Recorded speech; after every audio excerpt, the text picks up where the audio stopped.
It's 7:13 right now. The Department of Hawaiian Homelands is hoping to purchase an apartment complex on Kauai to house families on the homelands waitlist. Silver Beat's Blaze Lavelle did a story out this morning explaining why that has proved to be difficult, maybe more difficult than expected. And Blaze, we're talking about the courtyards at Waipouli complex. Why is this complex so coveted in the first place?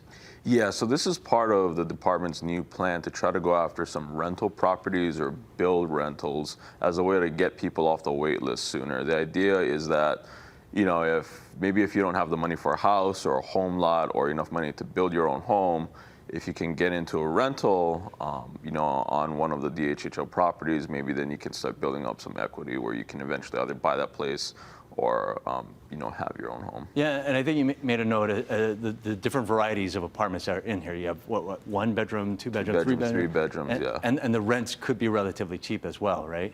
Yeah. Yeah. So what kind of problems are they seeing? Well, so the rents are going to be cheap because they're going after these things called low-income housing tax credits, and that's all approved by the State Housing Agency. But in this current round, which is set to be approved tomorrow, it doesn't look like the Waipouli project is going to get the funding that they need to move forward through this sale agreement that they have. Now, yesterday, the DHHL director, Kauai Watson, told me that, you know, they're still eligible for another round of tax credits later on this year, but that's going to really run into the sales timeline that they already have set out. Yeah. The history of this is really interesting, too, because you made mention that initially the plan was to buy this and make it housing for the kupuna. That fell through. So it's just really, but in the meantime, all of this is happening, and yet the current residents may not have been informed as to what was going on. You spoke to some of the residents that are there at Waipouli. What have they heard? Yeah, so a few weeks ago, you know, they got this letter laying out their rights that, you know, if you're evicted, here's what you're entitled to. But they said that no one from the state's gone around and told them, you know, hey, here's what's happening with the sale. Here's what DHHL wants to do.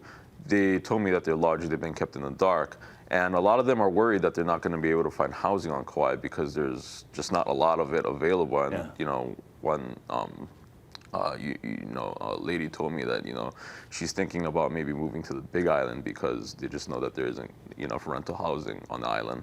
Well, what's also interesting, so you spoke to them, but at the same time, you also spoke to people that are on the DHHL wait list. And so do they want apartments? I know everybody wants a single-family home, but is this even ideal for them?